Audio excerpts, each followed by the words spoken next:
नमस्कार दोस्तों, welcome to career support JEE. देखिए टीयर 1 की जो एनआईटीज हैं उनके बारे में मैंने आपको सीएसई का कट ऑफ कितने रैंक तक जाएगा वो मैं डिटेल दे चुका हूँ। ये अभी आपको डिटेल दूंगा टीयर 2 की एनआईटीज का। जो आज के टाइम पे टीयर 2 एनआईटीज हैं उनमें आपको कितने रैंक तक सीएसई मिल जाएगी ये मैं डिटेल देने वाला हूँ। देखिए सबसे पहले एक चीज मैं बता देता हूँ जो कि सबके लिए बहुत ज्यादा मैंडेटरी है। एनआईटीज में एडमिशन के लिए आपके पास 12th में 75% एंड अबव मार्क्स होने चाहिए। अगर ये आपके पास नहीं है तो आप किसी भी एनआईटी के लिए एलिजिबल नहीं हो। सबसे मेन चीज ये है, जो आपके पास स्कोर है वो जेई मेन का जो स्कोर है उसकी तो बात अलग है। सबसे पहले जो प्राइमरी एलिजिबिलिटी है वो ये है कि 12th में आपके पास 75% एंड अबव मार्क्स होने चाहिए। एक चीज, दूसरा जो मैं आपको अभी यहाँ पे रैंक डिस्कस करूंगा ये ओपन कैटेगरी वालों की तो सीआरएल रैंक होगी, ये सीआरएल रैंक होगी।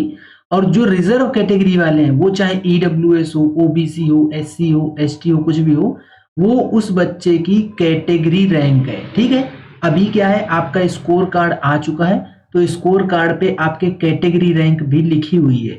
आप उससे इजी मैच कर पाओगे कि आप किस एनआईटी के लिए एज ऑफ नाउ एलिजिबल हो रहे हो।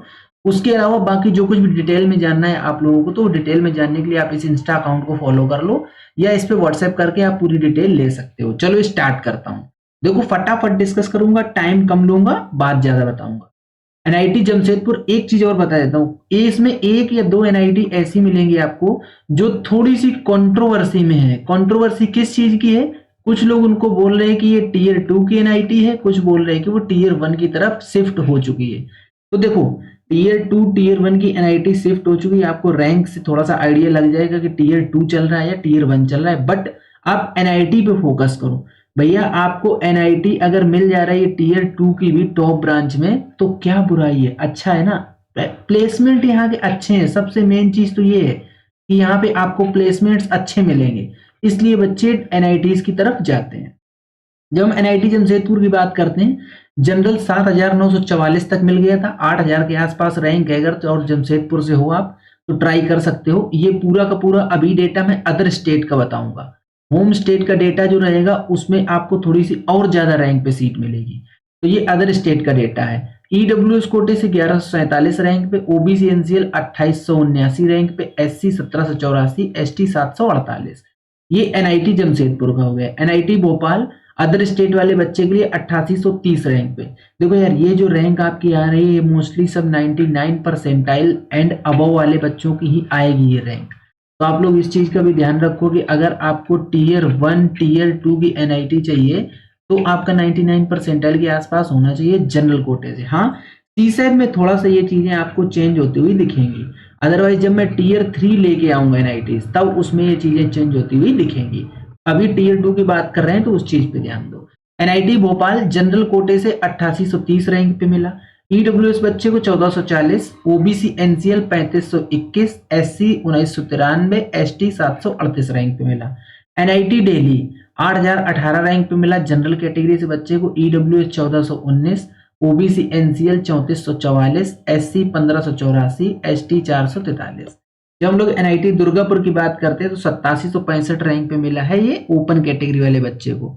अभी आपके पास अगर 8800 के आसपास रैंक है या 8800 से 8900 के आसपास रैंक है तो आप एनआईटी दुर्गापुर को टारगेट कर सकते हो अगर आप अदर स्टेट से आते हो तो। जब हम बात करते हैं ईडब्ल्यूएस कोटे से 1397 पे, OBC NCL 3182, SC 1934, ST 458। EWS से लेके एसटी तक ये जेबी में रैंक आपको बता रहा हूँ, ये बच्चे की कैटेगरी रैंक है। जनरल वाले बच्चे की ये सीआरएल रैंक है। एनआईटी जालंधर की बात करते हैं 10,957 जनरल कोटे से बच्चे को मिला था। 1854 ईडब्ल्यूएस, 3,834 ओबीसी, एससी 2109, एसटी 812। इसके बाद आगे की और एनआईटीज में आप लोगों से डिस्कस कर देता हूँ भी कि आगे की एनआईटीज में क्या कट ऑफ रही थी जिससे आपको एक आइडिया लगेगा। एनआईटी हमीरपुर, देखो जालंधर और हमीरपुर ये दोनों में कंट्रोवर्सी है कि इसको कोई बोलता है टीयर 3 की, और जैसे एनआईटी दिल्ली है इसको भी कोई टीयर 2 में इंक्लूड कर रहा है, कोई टीयर 2 में इंक्लूड नहीं कर रहा है। बट यहाँ पे प्लेसमेंट अच्छा आ रहा है, मतलब ये एनआईटीज अपग्रेड कर रही हैं अपने आप को, तो आप इनको टारगेट कर सकते हो। आप देख लो यहाँ पे एनआईटी हमीरपुर में 12,000 अगर आपकी रैंक है, 12,236 रैंक तक अदर स्टेट से बच्चे को सीट मिली है। यहाँ पे अदर स्टेट की मैं बात कर रहा हूँ।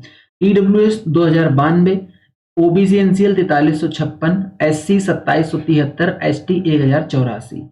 एनआईटी गोवा, यहाँ पे एक गोवा का गोवा का भी कोटा होता है इसमें, लेकिन मैंने अच्छा ये अदर स्टेट का है, उसमें गोवा स्टेट का एक कोटा होता है, एक होम स्टेट कोटा होता है, तो ये अदर स्टेट का है। 12,511 तक सीट मिली। ईडब्ल्यूएस कोटे से 1929 तक सीट मिली। ओबीसी एनसीएल 4746 तक सीट मिली।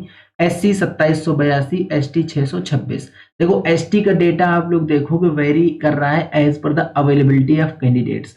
कैंडिडेट कहाँ को जाना चाह रहे हैं उस लिए। जब हम लोग एनआईटी रायपुर की अब बात करते हैं, 13,177 तक सीट मिली अनरिजर्व कैटेगरी से बच्चे को। EWS 2095, OBC NCL 4263, SC 2895, ST 974। NIT Silchar की बात कर लेते हैं, 11,930 पे जनरल कोटे सीट मिली। बाकी ये रैंक आपको कैटेगरी रैंक आपके सामने लिखी हुई है, ये देख लीजिए। एनआईटी पटना की बात करें 14,442 ओपन कैटेगरी वाले बच्चे को मिली। और एनआईटी आंध्र प्रदेश की बात करें तो 18,548 ओपन कैटेगरी वाले बच्चे को सीट मिली। ये पूरी की पूरी कट ऑफ जो थी वो आपकी अदर स्टेट की थी। अब इन सब में देखो तो सबसे ज्यादा एनआईटी आंध्र प्रदेश में अगर आपकी हाईएस्ट रैंक है तो वहां पे सीट मिल जाएगी। मतलब लगभग 19 से 20 हजार के आसपास अगर आपकी रैंक है, सीआरएल रैंक, और आप ओपन कैटेगरी से बिलोंग करते हो तो आपको एनआईटी आंध्र प्रदेश में सीट मिल जाएगी। ठीक है, 14,000 में एनआईटी पटना मिल रहा है। बेसिकली मैं इसलिए ये बता रहा हूँ कि ये एनआईटी ऐसी है जहाँ पे आपको थोड़ा सा हायर रैंक पे भी सीट मिल रही है। अब हम लोग होम स्टेट की बात कर लेते हैं। होम स्टेट में क्या होता है, जैसे जो ये एनआईटी जमशेदपुर है तो इसी स्टेट का जो बच्चा होगा झारखंड का, उसी बच्चे के लिए अब यहाँ पे एप्लीकेबिलिटी होगी। इसलिए मैंने बताया अदर स्टेट से आप किसको, आंध्रा को भी टारगेट कर सकते हो अगर आपकी थोड़ी ज्यादा रैंक है, और पटना को भी टारगेट कर सकते हो अगर आपकी थोड़ी ज्यादा रैंक है। तो जब हम जमशेदपुर की बात करते हैं तो 13,775 तक जनरल कोटे से सीट मिली। EW 2723, OBC NCL 5,016, SC 3382, ST 1,261। Same वही ईडब्ल्यूएस से लेके एसटी तक ये बच्चे की कैटेगरी रैंक है, बाकी ये वाली सिर्फ जनरल रैंक है। एनआईटी भोपाल की जब हम बात करते हैं 10,832 पे सीट क्लोज हो गई जनरल कैटेगरी से 2024 में। ठीक है, एनआईटी दिल्ली की बात करें, होम स्टेट कोटा से 12,455 पे सीट क्लोज हो गई। एनआईटी दुर्गापुर की जब हम बात करते हैं तो 14,090 पे सीट क्लोज हो गई। एनआईटी जालंधर की बात करते हैं तो 16,940 पे सीट क्लोज हो गई। ये ओपन कैटेगरी वाले बच्चों की ये कट ऑफ है, और ये क्लोजिंग रैंक में बता रहा हूँ 16,000 पे एनआईटी जालंधर आपको मिल रहा है। अगर आपका होम स्टेट पंजाब है, आपके पास 17,000 के आसपास रैंक है, सीआरएल रैंक, तो आप एनआईटी जालंधर में इजी टारगेट कर सकते हो, आपको सीट मिलने के पूरे पूरे चांसेस हैं। इसके अलावा और ज्यादा प्रोबेबिलिटी कहाँ आपकी बनेगी, उसके लिए करियर सपोर्ट जेई की टीम से रीच आउट करके आप अपना डिटेल ले सकते हो कि आपकी इससे भी ज्यादा प्रोबेबिलिटी कहाँ बनेगी सीट मिलने की, वो हम लोग आपको पूरा बताएंगे। थोड़ा सा ये हैंग कर रहा है, इसको एक बार ऑन कर लेता हूँ, इंक ले लूँ नहीं तो फिर लिखूंगा कैसे। जब हम लोग बात करते हैं एनआईटी हमीरपुर की, तो एनआईटी हमीरपुर में होम स्टेट से 28,278 तक सीट मिली है, होम स्टेट कोटा से। ये अदर स्टेट के लिए नहीं एप्लीकेबल है। एनआईटी गोवा, ये वाला जो कोटा है ये होम स्टेट कोटा है, और जो गोवा कोटा है वो मैंने लिखा नहीं है। गोवा कोटा में 3-4 कोटा और है, वो आप लोग देख लेना। अगर कोई गोवा का बच्चा देख रहा है तो आप लोग जाके जोसा की साइड से चेक कर सकते हो। 34,858 तक होम स्टेट से ये सीट मिली है बच्चे को। एनआईटी रायपुर की बात करते हैं तो 21,328 तक सीट मिली है जनरल कैटेगरी वाले बच्चे को। एनआईटी सिलचर 26,892 तक सीट मिली। एनआईटी पटना 18,320 तक सीट मिली। देखो जिस हिसाब से देखा जाए कि एनआईटी पटना में अदर स्टेट वाले बच्चों को थोड़ा फायदा हो रहा है कि आपकी थोड़ी हायर रैंक है तो भी एनआईटी पटना मिल जा रहा है, वहीं होम स्टेट वाले बच्चे को इतना बेनिफिट नहीं मिल रहा है। जबकि एनआईटी सिलचर में होम स्टेट का बेनिफिट मिल रहा है और एनआईटी हमीरपुर में होम स्टेट का बेनिफिट मिल रहा है बच्चे को। एनआईटी आंध्र प्रदेश की बात करते तो 14,707 पे 2024 में जनरल कैटेगरी वाले बच्चे के लिए सीट क्लोज हो गई थी। सारी कैटेगरी की मैंने रैंक आपके सामने लिख रखी है, पूरा बोर्ड क्लियर कर रखा है, आप लोग इसका स्क्रीनशॉट ले सकते हो जिससे आप एनालिसिस कर सकते हो। एनआईटी जालंधर में देख लीजिए आप लोग, ओबीसी एनसीएल 12,760 तक सीट मिली है। ओबीसी रैंक 12,760 है तो भी सीट मिल गई है। एनआईटी हमीरपुर आपकी ओबीसी रैंक 21,983 तो सीट मिल गई है। मैं ये कैटेगरी रैंक की बात कर रहा हूँ। ये अब 21,983 रैंक जिस बच्चे की कैटेगरी रैंक होगी उसकी जनरल रैंक जो सीआरएल रैंक है वो काफी ज्यादा सूट कर रही होगी, काफी अप होगी। एनआईटी सिलचर में ओबीसी कैटेगरी वाले बच्चे को देखो 15,380 तक सीट मिली है। ये बेनिफिट होता है होम स्टेट कोटा का। मतलब जब आपका कोटा होम स्टेट लगता है तो उसमें आपको बेनिफिट मिलता है। एनआईटीज का सिंपल फंडा है, अगर नहीं पता है तो मैं बता देता हूँ, 50-50 का। मतलब 50% सीट होती है वो जाती है अदर स्टेट के लिए और 50% सीट जाती है होम स्टेट के लिए।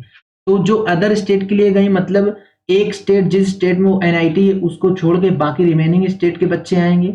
और जब होम स्टेट की बात आई तो सिर्फ उसी होम स्टेट के बच्चे आएंगे, तो वो 50% सीट उस स्टेट के लिए चली जाती हैं। इसलिए होम स्टेट में बच्चे को ज्यादा फायदा होता है। अगर आप एनआईटी के लिए ट्राई कर रहे हो और आपके स्टेट में एनआईटी है तो भैया अपने स्टेट की एनआईटी में पहले होम स्टेट कोटा से आपको इजी सीट मिलेगी। हाँ, अगर ऐसा है कि आपके पास अच्छी रैंक है और आपके स्टेट में टीयर 3 का एनआईटी है, टीयर 2 का एनआईटी है और आपकी रैंक अच्छी है तो बेशक आप टीयर 1 एनआईटी के लिए ट्राई करो।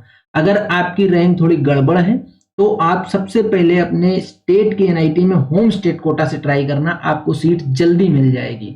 अब जो ये डेटा है आप लोगों के सामने, ये डेटा है सी सैब का। सी सैब लास्ट राउंड का डेटा है जिसमें आपको मैं सीएससी की कट ऑफ दूंगा। ये जितनी भी मैंने कट ऑफ आपको पीछे दिखाई है वो सारी की सारी कट ऑफ सीएससी की थी, सिर्फ सीएससी की। बाकी जो कट ऑफ है, बाकी आपकी क्या रैंक है और कौन सी आपको ब्रांच मिल जाएगी एनआईटी में, आप मेरी टीम से रीच आउट कर लो। ये इंस्टाग्राम अकाउंट है, इस इंस्टाग्राम अकाउंट पे भी आप मैसेज कर सकते हो, आपको रिप्लाई मिलेगा। कई बार ऐसा होता है कि टीयर 2 की एनआईटी में सिर्फ कई बच्चे ये सोचते हैं कि उनको एंट्री मिल जाए, तो एंट्री मिल जाएगी, काफी हायर रैंक पे आपको एंट्री मिल जाएगी। ये डिटेल आपको टीम से मिल जाएगी। अभी फटाफट ये डिस्कस कर लेते हैं। एनआईटी जमशेदपुर जनरल कैटेगरी से 9,968 तक मिली, ईडब्ल्यूएस से 1247 पे मिली, एसटी से ये 1247 गलत लिखा है, यहाँ पे पक्का 12,047 हो गई है। क्योंकि सी सैब में क्या होता है, सी सैब में आपकी सीआरएल रैंक पे ही सीट मिलती है। बस आपको ऐसा नहीं कि कैटेगरी का बेनिफिट ना मिलता हो, कैटेगरी का बेनिफिट मिलेगा बट सीट आपको आपके सीआरएल रैंक से मिलेगी। अब देखिए सी सैब में क्या हुआ, ओबीसी की और एससी की सीट ही नहीं बची, इसलिए आपको जो जोसा का राउंड है उसी में सीट ले लेनी है। लास्ट राउंड तक आते आते आपको सीट मिल जानी चाहिए। अदरवाइज जब आप सी सैब में आओगे तो पता चले आपके कोटे की सीट नहीं बची, तो फिर आपको जनरल से फाइट करना पड़ेगा। और जब आपको जनरल से फाइट करना पड़ेगा तो फिर आपकी और अच्छी रैंक होनी चाहिए, तभी आपको सीट मिल पाएगी। इसलिए जोसा में ही आप सीट ले लो। टीयर 2 एनआईटीज तक अगर आप ट्राई कर रहे हो, सी सैब में जाने के लिए वेट मत करो। सी सैब में एसटी कोटे से 1 लाख रैंक तक सीएससी मिली है बच्चे को, एसटी वाले बच्चे को सी सैब में। यही जब अदर ब्रांचेस की बात करूंगा ना मैं, तो ये और अच्छी खासी रैंक चली जाएगी एसटी के लिए। 9,968 तक अगर जनरल कोटे से सीट मिली है बच्चे को, तो कम से कम एटलीस्ट 20-30 हजार रैंक तक तो अदर ब्रांचेस मिली होंगी आराम से जनरल कोटे वाले को। एक आइडिया बता रहा हूँ, अभी मैंने चेक नहीं किया है, बाकी तो डेटा चेक करके आपको दे दूंगा। एनआईटी भोपाल 15,161 तक एक ही ओबीसी वाले की सीट बची थी सी सैब में, वो मिला। एनआईटी दिल्ली 10,174 जनरल कैटेगरी से, 12,203 EWS, 15,128 OBC. NIT Durgapur 11,263 open category वाले बच्चे को सीट क्लोज हुई, 12,776 ईडब्ल्यूएस वाले बच्चे की सीट क्लोज हुई, 16,351 ओबीसी एनसीएल और एसटी 65,167। अब देखो 16,351 तक सी सैब में जाके एनआईटी दुर्गापुर में आपको सीएससी मिल रही है। और अगर आप ओबीसी से बिलोंग करते हो, 16,000 रैंक पे एनआईटी दुर्गापुर अपने आप में एक अच्छी एनआईटी अपग्रेड, ये बोल सकते हो कि ये एनआईटी अपने आप को अच्छा खासा अपग्रेड कर रही है। तो ये अभी जल्दी ही कंफर्म हो जाएगा कि टीयर 2 की है कि टीयर 1 की है, क्योंकि इसमें अच्छा अपग्रेडेशन चल रहा है। एनआईटी जालंधर की जब हम बात करते हैं तो 14,114 पे सीट मिली है जनरल कैटेगरी से और 19,367 पे सीट मिली है जाके ओबीसी कैटेगरी से। एनआईटी हमीरपुर 14,351 पे ओपन कैटेगरी से सीट मिली और जो 16,924 ईडब्ल्यूएस कोटे सीट मिली, 82,183 एससी कोटे से सीट मिली। एनआईटी गोवा 15,468 ओपन कैटेगरी से, 21,749 ओबीसी एनसीएल कोटे से सीट मिली। एनआईटी रायपुर एनआईटी रायपुर में 15,358 तक जनरल कोटे से, 16,920 तक ईडब्ल्यूएस कोटा, 20,000 तक सीट मिली है जाके ओबीसी एनसीएल। एनआईटी रायपुर भी अच्छी एनआईटी में आता है। एनआईटी सिलचर, देखो ये ओबीसी वाले बच्चे को लगभग 20,000 की रैंक पे सीट मिल रही है। अब ये देखो फिर मैं बता दूं, सीसैब का जो राउंड होता है उसमें सीआरएल रैंक ही काउंट होती है, उसमें आपकी कैटेगरी रैंक नहीं काउंट होती है, बट कैटेगरी का आपको बेनिफिट मिलता है। तो 20,000 तक जाके आपको एनआईटी सिलचर में सीसैब राउंड में सीट मिल रही है। अब देखो एनआईटी सिलचर का एक बार कंपैरिजन कर लेते हैं। यहाँ पे 20,000 तक सीट मिल रही ना ओबीसी में, और वहीं जब आप होम स्टेट की बात करोगे तो होम स्टेट में भी ओबीसी को 15,380 तक की सीट क्लोज हो गई है। ये बेनिफिट कभी कभी आपको सीसैब का मिल जाता है और कभी कभी आपको सीसैब का बेनिफिट नहीं मिलेगा, क्योंकि उस समय सारी की सारी सीट खत्म हो चुकी होती हैं। एनआईटी पटना की जब हम लोग बात करते हैं, एक मिनट इंक ले लूं। एनआईटी पटना 18,206 पे जनरल कैटेगरी से बच्चे को सीट मिली, 18,844 क्लोजिंग रैंक थी ईडब्ल्यूएस की, और 22,000 रैंक तक ओबीसी को सीट मिली, 90,000 रैंक तक एससी को मिली। देख रहे हो मोटा मोटा 90, 95, 1 लाख के आसपास, और 1,17,000 तक एसटी कोटे से सीट मिल गई बच्चे को। NIT Andhra Pradesh 26,024 closing rank थी जनरल कैटेगरी वाले बच्चे की, 27,177 रैंक थी ओबीसी कैटेगरी वाले बच्चे की, 83,000 रैंक तक एससी कोटे सीट मिली, और 10,656 रैंक तक 1,06,526 रैंक तक एसटी कोटे से सीट मिली है। तो ये पूरा का पूरा डेटा मैंने आप लोगों को दिया है टीयर 2 एनआईटी की सीएससी ब्रांच का। देखो सीएससी ब्रांच में बार बार स्पेसिफिकली मेंशन कर रहा हूं कि ये पूरा का पूरा जो डेटा है वो स्कोर सीएससी का डेटा मैंने दिया है। इसके अलावा भी एनआईटीज में बहुत सारी ब्रांचेस हैं, तो उन सारी ब्रांचेस का अलग अलग डेटा है, वो अलग अलग डेटा आपको मेरी टीम से रीच आउट करके पूरा मिल जाएगा। आपको अगर एनआईटीज के बारे में जानना है कि आपको टीयर 2 एनआईटी मिल पाएगी आपके स्कोर पे कि नहीं, तो टीम से रीच आउट करके अपना स्कोर कार्ड दो। स्कोर कार्ड दे के हम आपको एक एक्सपेक्टेड आइडिया बताएंगे कि आप एनआईटी जो टीयर 2 की एनआईटीज है उसमें इन हो सकते हो कि नहीं। देखो ऐसा होता है जब आपकी अच्छी रैंक होती है, टॉप रैंकर्स होते हो आप, तो आप क्या होता है सीएससी की तरफ भागते हो। कई बार ऐसा होता है कि आपकी लोअर रैंक है, तब भी आप चाह रहे हो कि मुझे यार एनआईटी मिल जाए, तो भी कहीं तक ठीक है, तो आपको वो सब चीजें हम लोग बता देंगे देख के कि आपको एनआईटी मिल पाएगी कि नहीं। देखो आप लोअर ब्रांच में हो और फिर भी अगर आप अपने कॉलेज में जाके टॉप के 10% में रहते हो तो आपको एनआईटी से अच्छा प्लेसमेंट ऑफर होगा, इवन दो आप लोअर ब्रांच के हो फिर भी। इस चीज का आप ध्यान रखो। तो ब्रांच उतनी मैटर नहीं करती, अगर आपको मान लो कोई लोअर ब्रांच मिल भी गई, इसके बाद मैटर करता है कि आप अपने कॉलेज में कितना एफर्ट लगा रहे हो, उसके बेस पे आपको यहाँ पे पूरा का पूरा प्लेसमेंट मिलेगा। ठीक है, ये पूरा कंप्लीट डेटा था टीयर 2 एनआईटीज का सीएससी कट ऑफ का। अगर आपको वीडियो पसंद आया तो वीडियो को लाइक करो, चैनल को सब्सक्राइब करो, बेल आइकन दबा के रख लो, जिससे कि आप लोगों को इस तरीके का अपडेट मिलता रहे। आज का वीडियो यहीं तक, मिलेंगे नेक्स्ट वीडियो में नए डेटा के साथ, तब तक के लिए बाय बाय।